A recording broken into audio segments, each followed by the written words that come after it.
What's up, y'all? This is the Back to the Boom Bap podcast, and I'm your host, Monev360. I couldn't wait to have this legendary producer as a guest on my show, so I made it happen. And not in the normal way that podcasters usually make it happen, but y'all know me, I think outside the box. Anyway, I know you already know who I'm talking to today, but just in case you don't, he's one half a Gang Starr. He's made classics for everyone from Nas to Biggie to Jay-Z to Christina Aguilera. But no matter who he works with, he comes up with beats that are tailor-made for them. And this man has one of the best memories I've ever seen. He could tell a story 1,000 times and he always tells it the same way. So you know it's all facts. And oh yeah, before I forget, make sure you subscribe to his YouTube channel to watch his So What's Up series, where he breaks down the making of his classic records with beats that he saved to a floppy disk. And for you kids out there, a floppy disk is something we used back in the day that was like a USB flash drive, but it's bigger, flatter, and had way less space. So it's my honor and pleasure to welcome DJ Premier to the podcast. What's going on, Preem? I'm good, man. Thanks for having me. That's what's up, OG. And, you know, with this interview, I wanted to do something different. This interview is going to be all about the stories behind your classic records in alphabetical order. So, without further ado, let's get into it. If I recall correctly, In My Lifetime Volume 1 was an album that even Jay-Z was disappointed in. But that doesn't mean it didn't have dope songs. Like the first actual song on the album, 1,000,001 Questions / Rhyme No More. I love all what Jay was saying and how the beat changed. There's so many great things to talk about with this record. So Premier, go ahead and do like KC told you to do on Royalty and break it down. That one was totally his idea. He called me and said, I want to do this intro to the album. Even when we were doing Reasonable Doubt, same thing. He would call me and he would rap the rhyme on the phone a cappella. So with this one, same thing. He did the whole 1,000,001 verse for me over the phone with the idea. He said, and then I wanted to connect some type of way. He said, you know how you do those little breakdown things? You know, and he goes, but I want to connect, and then I'm going to go, and he said, I'm going to go, motherfuckers can't rhyme. He said, when I say rhyme, I want to drop. Like, he's very calculated on how he wants to do his thing. That's why his shows are tight. And he was like, that's how I wanted to drop. So I said, all right, I'll meet you at D&D. He said, yeah, because Too Short's coming into town to work on a week ago. Jay went in there to work with Too Short, and he said, let me know when you got the first part done, and I'll come lay it, and then I'll go back in there with Too Short, and when you got the second part, I'll come lay that. So being that he gave me the idea, I already knew how I wanted to approach it, and he said it was going to be called 1,000,001 Questions, you know, and then, so right there, as soon as he said that, I said, Aaliyah, you know, like that. I'm like that, where certain things, either a line or a title will make me think of a line or a scratch, just on some DJ shit. And I was like, that 1 in a million, and I said, I wonder if I took just 1,000,000 and kind of flew that in as a part of the song. It might sound kind of fly if I tune it right. And this is before auto-tune, this is before Ableton. This is just sonically knowing as a guy with I have a good ear. And then I pitched it and I was like, damn, this works. Sampled it, kept hitting that 1,000,000, did it. Said, yo, I got the first part. He came in and goes, dope, let's cut it. Okay, now the second half, Rhyme No More. Walk us through that process. So with Rhyme No More, once he went back in the room with Short to work, I would just say it myself, motherfuckers can't, and just hit the play button to see if it would hit the way, because he had already said, I wanted to go motherfuckers can, and then come on, right on rhyme. So I already knew that's his concept. So Guru always called me a beat tailor. He said, it's like I tailor, like a guy can look at you and go, oh, you're tall, and you're 6 foot and change. Okay, yeah, you know what? I know what kind of suit you need. Where that suit may not look fly on me. I'm a little wider and heavier. It's like, all right, let's get Fat Boy a nice little suit too and make him look fly. So it's the same thing with me with my approach to a beat. So if you give me a concept ahead of time, I'm just giving you the theme music to match your vision. First of all, Moment of Truth is my favorite Gang Starr album. And this song I'm asking you about first is from that album.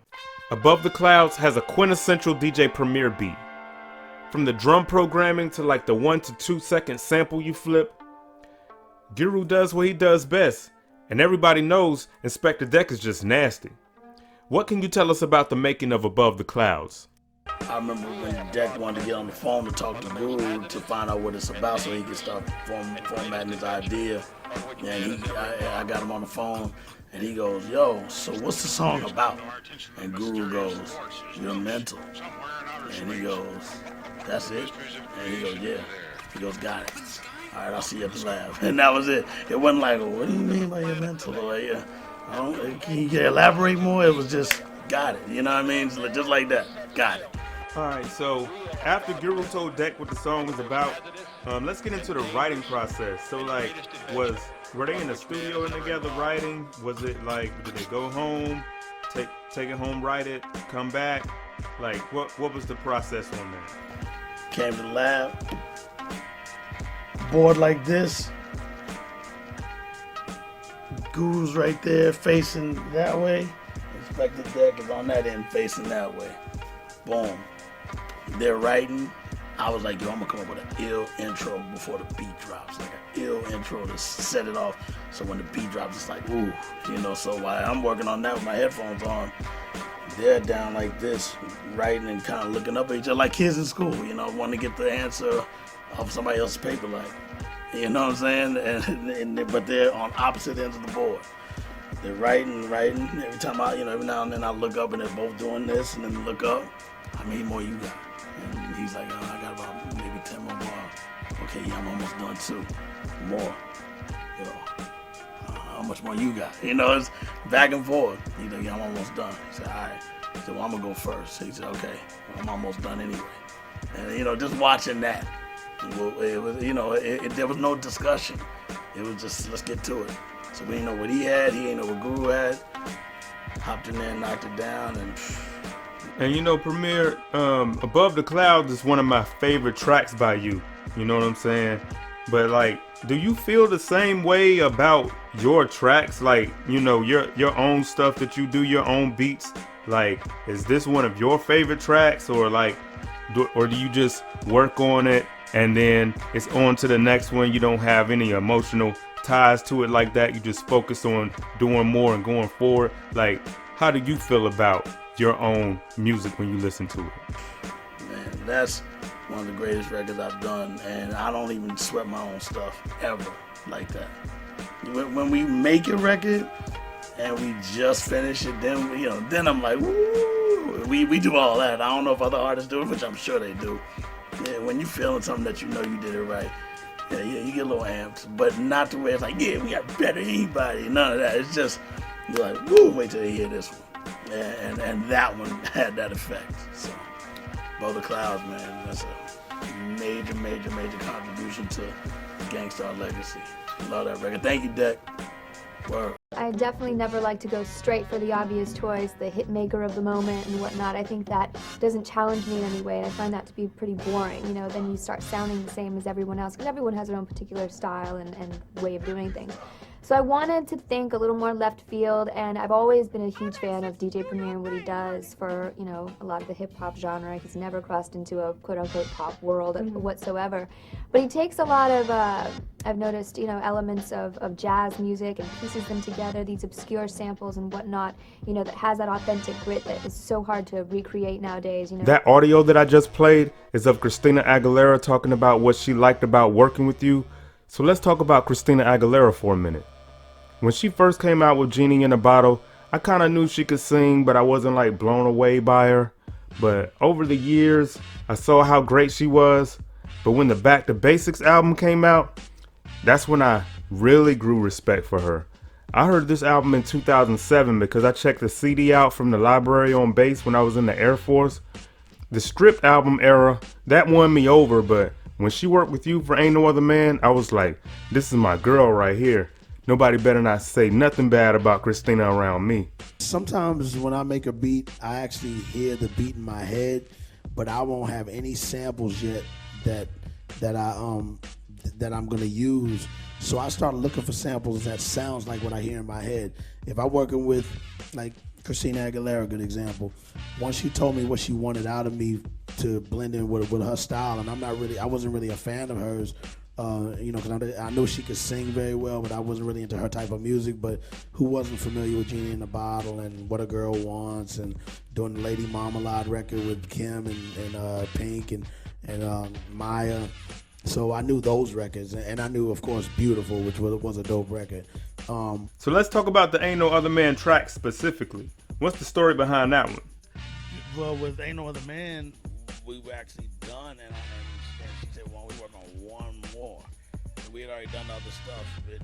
That was the last song we did, and then the drum pattern was rolling at the time while I'm still just looking for an idea of what to add to it. Then on that, just that dum dum tack tack dum tack. Yeah. She goes, what's that? And I was like, we're working on one more for you. Boom is one of those joints that has to be on anybody's best DJ Premier beats list. I mean, the Lady of Rage sample, the ticking sound effect, that other weird sound effect that you bring in throughout the beat. It was so great to see you play this live in Raleigh, North Carolina. This had to have been like 2012. But what I loved about it is you're so hype on stage. So when you played this, I was rapping every word. But I think the people want to know the story behind this song. What's the story, Preem? That was my approach, was really just make another banger, which is always my intention on anything I do. So I remember when I laid it, I didn't have the dun dun dun dun dun dun dun with the clavinet. I didn't have that. I only just had the dun dun dun dun dun dun, and that was it. But when, Adrian and I talked about this the other day at rehearsal, we hear things in our head before we make it, and then we look to get that idea put down. Even if we don't literally have it down yet, we already kind of know what it's got to sound like. So that's what happened when I found the sample for Royce. And, when I sent it to him and then got the lyrics that we got, I mean, it's crazy to this day. Besides Full Clip, that is the biggest record that when I throw it on at gigs that I do, just tears it down every time. All right, now, and just so people can hear Royce the 5'9's perspective on Boom, I'm going to go ahead and play a quick clip about how he had to convince you to give him this beat. When we did Boom, it was like, I know I came to the studio. Because you did it for Capone and Noriega. Mm-hmm. See, I remember him telling me that, and I remember me having to talk him out of the beat. Because I had a concept in my head. I had the whole concept in my head about how I'm gonna be this bomb and all of that, because I actually asked you to put the ticks in it. Yep, sure did. So I felt like, damn, the stars is kind of aligned that this gap is here, and it's something we can put there. So yeah, you can totally do it in the lyrics. Yeah. Put the tick at the beginning. So I talked him out of it. I was like, yo, man, because I was like, yo, who was this for? Oh, I'm just making this for Capone and Noriega. I was like, yeah, you played it for them? He was like, nah. I was like, yes. Yeah. So I just stayed on him, and I took it. He finally gave it to me. I had to talk him out of it a little bit. He finally gave it to me, and I took it home here. I had a spot here at that time. Took it home here, wrote it overnight, and then came back the next day and recorded it. That was pretty much the process. This beat is so stripped down, but it still has everything it needs. It's not the first beat that I would think I would hear singing on. This sounds like, instead of D'Angelo, that an MC would be on it. Let the people know who you originally made this Devil's Pie beat for. Me and D'Angelo were label mates, so we all already knew each other before he signed his deal, because Gangstar was the only rap group pretty much besides Vanilla Ice and MC Hammer. We were all part of the same system, and we always wanted to work together just because we were cool with each other. So I was working on a Cannabis record that we were doing from scratch. It didn't work out. Wait a minute, Premier. Let me get this straight. Did I hear you correctly?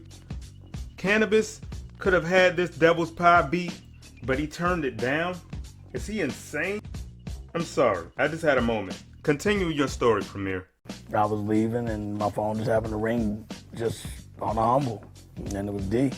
And he was like, yo, what you doing? I said, man, I'm just leaving the studio with Cannabis. He said we was working on something, but the track didn't work out. But he goes, can I hear it? And I was like, yeah. I said, it's just a bass line, though. It's not really a lot of stuff happening. Went over there and he just started going, yo, I want this. He said, come tomorrow and let's cut it. And I was like, all right. And this Devil's Pie session was the first time you met Jay Dilla, right?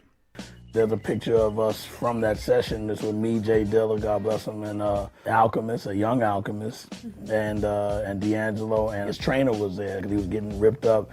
He's like, yo, I'm about to do a video next week where I'm gonna be naked, and he said it's gonna be good. It's not gonna even have a title. It's gonna be called Untitled. And so Questo was there laying the drums and stuff, you know. So we were all just hanging out, me, him, Dilla, Al, and you know, just lighting up the room. And next thing you know, that was a hit, and then Devil's Pride took off. So it did well, and I got a Grammy for that. I was 15 years old when Big was assassinated. I hadn't heard Ready to Die yet. All I knew was the singles. So when Life After Death came out, I had to hear it. And this song was a song I played over and over again on my Walkman. For all you Gen Zers out there, a Walkman is how we used to play music on the go back in the day. So Premier, can you give us some details on the making of Kick in the Door? You know, me and J. Rue had worked on a record on his second album, Wrath of the Math, called One Day. Yeah. And we were talking about, even though he wrote it, I still backed him on it. And I still stand by that record. J. Rue wanted to paint a picture of how he saw hip-hop at that particular moment. So I remember even when I spoke to Big about it, he was like, yeah, but he got to be talking about me because he said he had a Versace suit on. I was like, no. The quote-unquote uniform of that era when it started to shift was Versace and all the shades and all that, and we weren't with it. Now, if that's what you rock, cool. But we're talking about how we see hip-hop right now from how it used to be when we really enjoyed it. So we're just giving a perspective of how we viewed it. Honestly, I remember Foxy Brown was really mad. We had Roseland one day, and when Jay-Z's hanging out with us, because he was more laughed it off, like, yeah, this is comical, but I get it, you know. So when it got to all the stuff that we mentioned, some of it was, again, it was from a perspective of how we felt like hip-hop was being viewed. So, of course, we started getting calls. I remember Puff called and said, yo, here's my house phone. He said, tell J. Root, here's all my numbers, my house phone, my cell phone, my car phone. He said, and my boat phone. And we said, he got a boat phone? Shout out to Diddy for the boat phone. He had to be one of, if not the first dudes in hip-hop with a boat phone. But so when Big said what he said in the second verse, kind of getting at you, you caught on to that right away?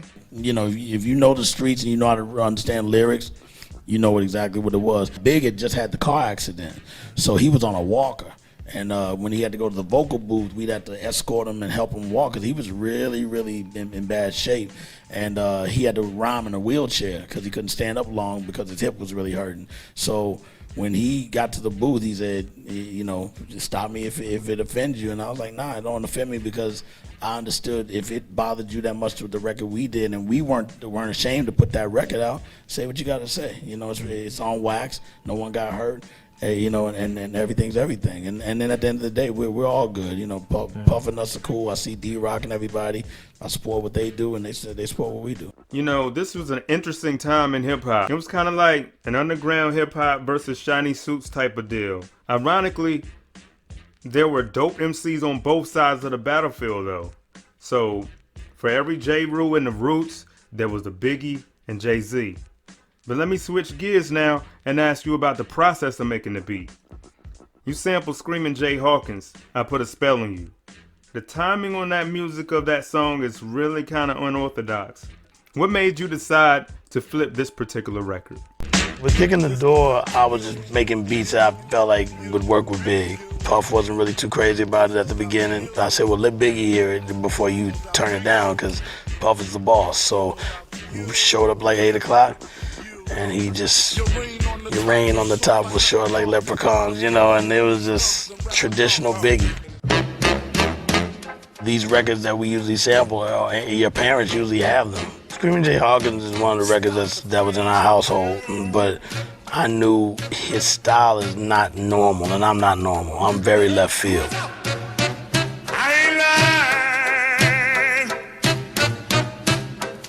How could you not want to mess with that?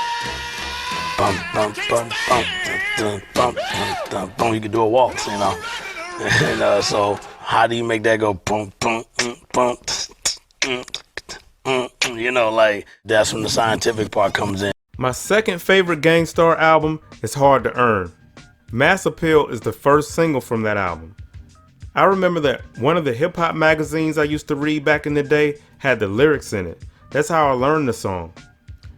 Your thought process behind this beat is so ironic, so I'd love for you to elaborate on the making of this track. And we always take the paper, we stick it on the wall, and we leave it there until the album's done. I'll just cross off stuff. I'll be like, I'll work on Tons of Guns today. And he'll put little things. He'll say Tons of Guns, about the problem with guns and ammunition in our society. And I was like, okay, got it. Mass Appeal said our first single. Rhyming joints are just straight bragging about how nice you rap. So we always do rhyming joints, and that's what I've been calling them my whole career because of Guru. He always says, yo, I want this one to be a rhyming joint. I want this one to be about my girl. I want this one to be about society. I want this one to be about the war. So if it says rhyming joint, I approach it that way. But with Mass Appeal, he had making fun of radio because we were just saying radio is watering down our stuff. So we were like, you know what? It always sounds like music in an elevator. Ding, ding, ding, ding, ding. You know, when you get on the elevator, it's like you can't make it out sometimes, but you just hear ding, ding, ding, ding. And you're just kind of sitting there, just looking, waiting for you to get to your floor. So we were really making fun of radio, and that became our biggest radio record. You know, and to this day, it's one of my favorites ever, you know. You know, Preem, if I never heard you tell that story, I would never have known that this song was meant to make fun of radio. It sounds completely opposite of what a radio record sounds like, back then and definitely now. And while we're talking about radio records, Mass Appeal was the first single. Do you just have a natural ear for singles? Or does the label give their suggestions? How does that work? With Mass Appeal, we intended it to be a good single that would jump off Hard to Earn. And we've always been, me and Guru, God bless him, we've always been really, really focused on making good singles. And I think we've always been consistent with it every album. You know, all DJs co-sign it. That's all I need to know. DJ's like, yo, you always drop the right single, because I have a DJ mentality when I make records. Still, it's all DJ. You know, I don't think of nothing else outside of that box when I create, because we got to be like, woo, you know, like we got to have that woo feeling. Otherwise, it's not official. You know, so Mass Appeal, I just say, yo, we need to make a record that sounds like elevator music. So I was going da da da da da da, you know, something like that. So when I heard the sample kind of have that melody, I was like, yo, that's it right there. Looped it up, Guru pinned it, because he likes to write on the spot. I make the beat on the spot. We just always had a good formula, man, all the time. Like, you're right about that, OG. You and Guru had great chemistry. It was so good, in fact, that y'all seemed like y'all always got along. You and him never fought with each other, did you? Everybody always asks about, you know, were y'all enemies, were you fight? Dude, we fought all the fucking time. And as soon as, like, fuck you, I hate you, bitch ass motherfucker, yo, you ready to make that joint tonight? Like, that's how it always was. Always. For like that, I hate you, fuck you, yo, we going in tonight, right? And we make a joint, and we like, yo, I love you, motherfucker, yo, I love you too, yo, let's go out. And then we go out and get back in another bar. And that's routine for me, and that's really how it always was. I knew y'all fought from time to time. All friends do, or at least they stop speaking to each other for a little while. But at least y'all were able to squash it and come back together and make great music. That record was totally that, and I love the way he wrote it. You know, he didn't come in at the regular one. You know what I'm saying? And the beat doesn't start on the one. You know, DJs caught it. They were like, oh, you went in and the beat drops on the two. I'm like, you know, because DJs will catch that shit. You know. And that was Mass Appeal, man. Our first hit single, besides Words I Manifest. That was our first, really our third if you count Dwick, but really our second big single. So I really do think the first verse of Memory Lane is one of the best verses Nas has ever written. And that vocal sample in the beat is just so smooth and soulful. It's not a chop like what you usually do. So I think it will bring my audience a lot of value if you give us some details on the making of this song. When I found that record, it was Ruben's Ruben Wilson. And the way the cover looked, now I was like, look at this dude's outfit. So they're all laughing at the cover.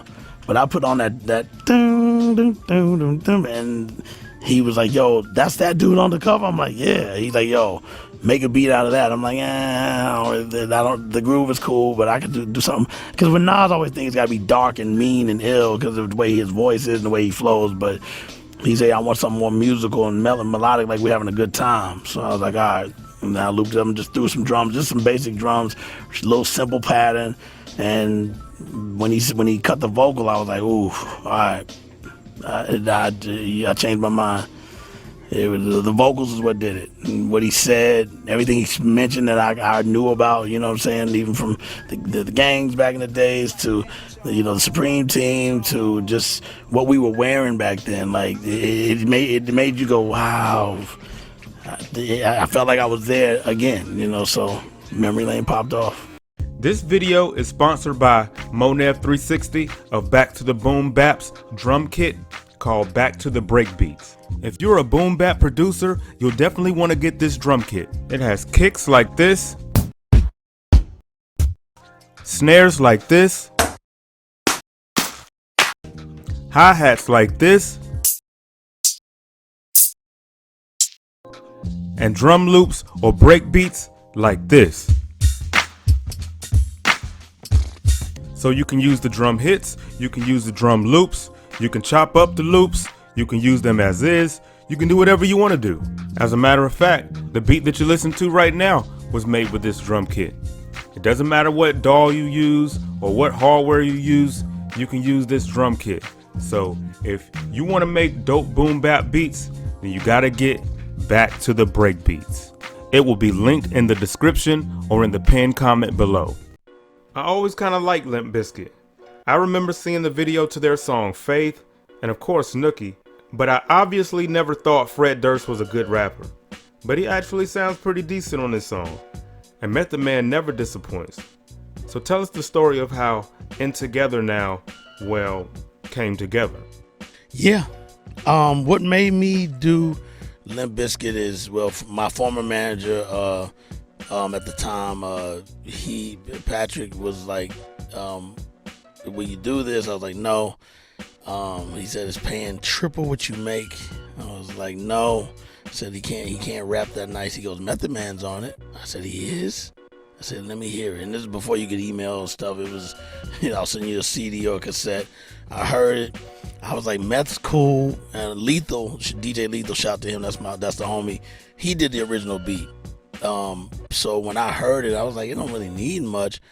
I said, if anything I'm gonna do to it is just change the drums to the Premier bounce and let me do my bass line and I'll throw some scratches on it. So that's what I did. The piano, the bling, bling, bling, the plucking of the strings, that was there already from Lethal doing it. So I like to always make sure he gets his credit. But so when I heard it, I'm like, Patrick, I'm still not down to do it. He said, well, Fred Durst wants to know, can he at least hook up with you and meet you? I said, cool. He comes to D&D.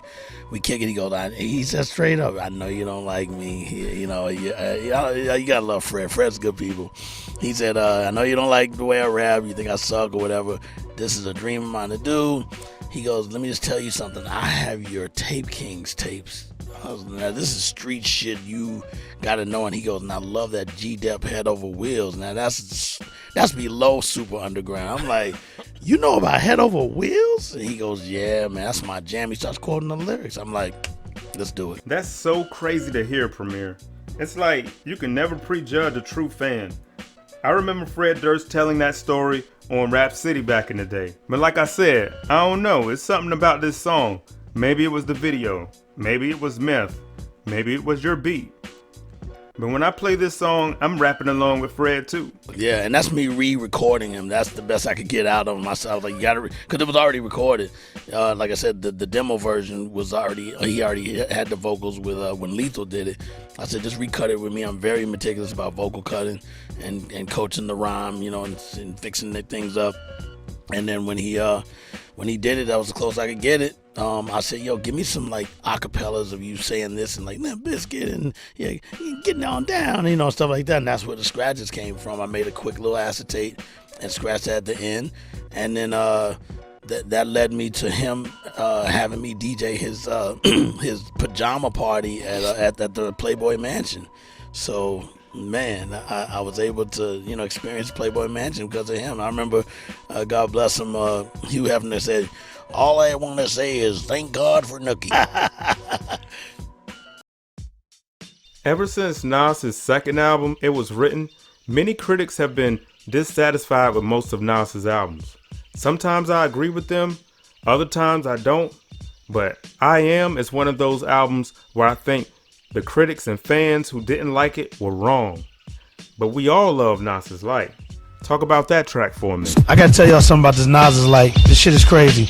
The day I made this record, I was at my house in Long Island, and I found this old record that I was gonna throw away. It was a 10-inch record from a Lutheran church, and it was pink with a black fish on it. And I was gonna throw it in the garbage because it didn't look like it had anything hot on it. But something told me, before you throw it away, put it on the turntable, see if you can find something on it. And I found that sample of Nas's Light, and I broke it into 3 parts, scratched it live to the drum beat that I already had with the little chirping birds. And from there, Nas's Light was born, man. And I put the little Nas's Light from Nas's voice, from the acapella, from when he said Nas is like an Afrocentric Asian, half man, half amazing, from It Ain't Hard to Tell. And I put that in there, and Nas heard it and was like, yo, that's gonna be the name of the song, Nas is Like.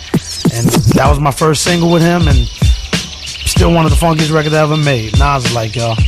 My experience with NY State of Mind is just appreciating it for Nas's storytelling ability. Me later finding out that the drums come from NT, and of course, I love the piano sample. I already know the story behind this song, but so I don't spoil it for the people who don't know it yet, I'd rather let you tell it. Nas just wanted to go through records, because I didn't have anything. The only part I had was the ding, ding, ding, ding, ding, ding, ding, ding, ding. We didn't have the we didn't have that yet. He just like, yo, I like that, just that tempo. We started going through stuff, and then the Joe Chambers record happened to be the next one to go through out of the stack. And as soon as I heard that piano, he was like, yo, can you hook that up? I'm like, yeah. And took the parts I liked, chopped it, and like Rakim said, I converted it into a hip hop form. So now, what about Nas as far as his writing process on the song? Did he write it right there in the studio? He had just written it, and I remember Showbiz from DITC was there, and we were just like, man, I can't wait to hear what he does to this beat, because it was my second time. Represent was the first record I did, but New York State of Mind, I was just really, we found that sample together. Nas was just like, let's just thumb through records, and if we feel a vibe, most artists I work with, they'll just let me do my thing. He was like, can we just play records and just find stuff? He said that's how Large used to do it. I was like, cool. So when we heard that piano sample, we both looked up at the same time when we heard that melody, and he was like, can you hook that up? I was like, done. Hooked it up. And then when he goes in the booth, he goes in there with he brought like 20 people with him, and they're all in the booth with him. And I'm like, yo, y'all gotta be quiet. You can't be talking. And then they're going, yo, Thun, pass that, Thun. Yo, pass the Henny, Thun. And I'm like, yo, y'all gotta be quiet. You know what I'm saying? Like, that's what's going on. Yo, pass that weed. So when he said, he looks down at the paper and says, I don't know how to start this, I'm like, it's coming. So I'm like counting them like this, and he just happens to look up and goes, yo, and then just starts kicking the verse. So, and did it in one take, and we would just like, and then I remember when he did the whole take, he goes, well, how was that? Was that cool? All shy and everything. Was that cool? We were like, dude, New York's about to go crazy. And that was it's still to this day one of the biggest records of both of our careers. I love that you were able to cleverly rework this Bob James sample that was also used by Kwame back in the day. And Guru's voice was so distinctive, and his lyricism was so sharp, and this song is no different. And there's an interesting story behind why there's so much static on this beat. What's up with The Question Remains, Preem? Question Remains is one of my favorite records of all. That's definitely one of my favorite tracks of all time. As simple as it is, it's the feel of it, and then like I said, all the little things about the record being dirty and trying to clean it up and making it sound like that, by accident, because that's the best I could get out. I could have bought a clean copy, but it sounded good with the static in it. So hip hop is grimy and dirty, so keep it dirty. And for people that don't know, when Premier talks about keeping it dirty, he's talking about how the record got wet from the rain, so when he sampled it, you can hear the static. And I love that you were able to take that popular Bob James sample and flip it in a different way. Talk about that for a little. If I'm quick digging, like with Question Remains, that Bob James album, everybody has that. As a person that digs for records to sample, we kind of know what everybody got. And I'm sure Moss can attest to that. Like, there's certain records where it's like, yo, everybody got this album. I don't even have to know who you are. I know that record is in everybody's possession if you go digging. So to mess with that record for Question Remains, that's not really a record that I would touch because I already expect 40 other people to have it. Because the original goes boo-doo, boo-doo, boo-doo, boom, boom, boom, boom, boom, and everybody knows that loop. So to take that one bar, and it's not really a bar, it's actually a half a bar, and I just keep going boom, boom, boom, and then I didn't want to just keep doing that, so that's why I pitched it to make it go boom, boom, boom. But I did that in my head, and then I just said, let me just pitch it down, put it on a different pad, and just flip-flop them. And I always loved Jodeci. And although I wasn't expecting the Gangstar / Casey and JoJo collab, I was pleasantly surprised because it was a great pairing. So Preem, you gotta tell us more about this song. How did you make Royalty? And the crazy thing is, when Casey and JoJo was who Guru wanted to get with, he said, when we got on the phone with Casey and JoJo, and the first thing they said to us was, yo, don't make a record where it's like a hit R&B joint that was popular and we just sing a hook to that. They said make a Gangstar track, and I was like, we were gonna do that anyway. But that's dope. That's how they want us to approach it, instead of saying, take Do I Do, and which was a great record from Stevie, and then do a hook, which is all good. But again, they said make it just a straight Gangstar track original. As soon as we gave it to them, they were like, yo, wait to hear what we do to this, because they were out of town so they couldn't come into New York at the time. But it was just so dope that they approached it the way. I remember we got on the phone when they went to the lab to start working on it. Casey was like, yeah, so JoJo just came up with some ill lines for the hook, and then I'm going to just top it off with some of the, I'm going to go Bobby Womack on them, and right there I know what that means, you know what I'm saying? So I'm already excited, like I can't wait to see what they send back. And they sent back tons of other things. Like what you hear on the record is what we chose to say this is what's going to fit in the arrangement, and to make it a short length. We could have done a 5-minute version or a 6-minute version, because they did so many other things. I might have to pull that up and look for other parts they did and re-put it out. So when I heard the pieces that they did, because again we didn't have Pro Tools then, so you had to just play the reel, keep rewinding, then listen to the other 6, 7, 8, 9, 10 tracks of other things they did. And when I heard that JoJo, Guru, Premier break it down, I was like, that's how we're gonna end it, and just go right into the beat. And it just was a perfect ending. So Casey and JoJo helped us end it right. My steez is great because, Primo, you're the best at chopping samples and the way you do it. It's like, even once I understand how the pattern goes, it doesn't feel repetitive. And Guru really was like a guru. He just dropped so many gems in every bar. It's often easier for one to give advice than it is for a person to run one's own life. It doesn't get much realer than that. What's the creative process behind My Steez? I always wanted to use that break from Grandmaster Flash and Furious 5 because it's a live recording of them at one of their gigs, where Grandmaster Flash has this beatbox, and you can't program it, you have to manually do it. So that's what he's playing live on the recording that we have. Showbiz is the only person I ever heard use that on a skit on Runaway Slave. So when I heard him do the skit, I was like, man, the way you hooked that up for that skit it was actually right before the Big L record on that same album. So from there, as producers and DJs, it's not a bite if you take the same drums or whatever and then freak it a different way, because that's part of the respect that we have for each other, especially when you're a dope producer like Showbiz. So it's a mutual thing. I might tell him, yo, man, there's a record that you did with such and such drums. I sure wish I could get that. And he'll be like, yo, here, take the original and flip it. That happened with J. Rue the Damager, Can't Stop the Prophet. He did it for Catch and Wreck. I like the way he programmed it. He gives it to me, same record, which I never had that record, and he gave me the original, and I did Can't Stop the Prophet. 2 different ways that we programmed it without being nothing similar to how we utilize the same sound. So You Know My Steez, that was my interpretation of taking that same drum sound that Flash played on the beatbox, then put my spin on it, combining the right sample to match that drum pattern, which I had already had programmed before the music came in. Okay, so Preem, you talked about how you made the beat, but what about the rhymes? I can recite this whole song from memory to this day. What can you remember about Guru recording his verses? Guru, he likes to be counted in when it's time to spit the verse. So he's always, just let me know when to come in and do the 1, 2, 3, 4. I couldn't make it there for the vocal day, and he knows if I'm not there, I do not want to record it that day. Let's cut it another day.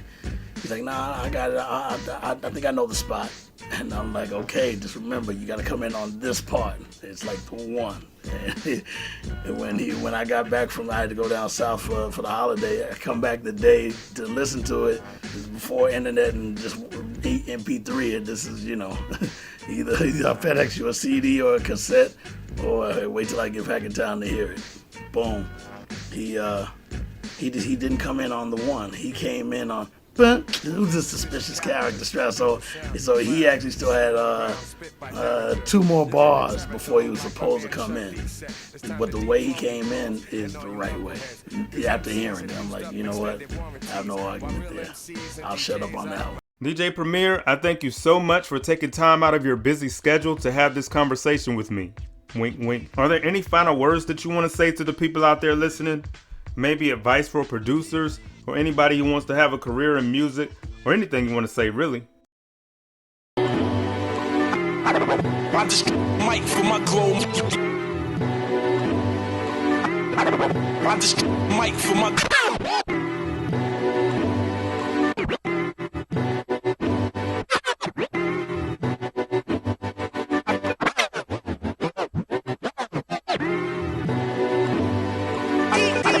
I destroyed the mic for my glow. You know it's backwards to go against God, dog. I destroyed the mic for my glow. You know it's backwards to go against God, dog. That explains how we rock. Mr. Gangstar, I make it do what it do. So true, classic like the Fu Manchu. Mr. Gangstar, I make it do what it do. Mr. Gangstar, I make it do what it do. Mr. Gangstar, I make it do what it do. Mr. Gangstar, the Gangstar, Mr. Gangstar, I make it do what it do. So true, classic like the Fu Manchu. If you've enjoyed this virtual conversation with DJ Premier, you're gonna love my video about 20 of my favorite J Dilla beats and why I love them so much. You should see it on your screen right now, and it's called the Top 20 J Dilla Beats of All Time and Why. So thanks for watching this video, and I'll see you on that video. Peace.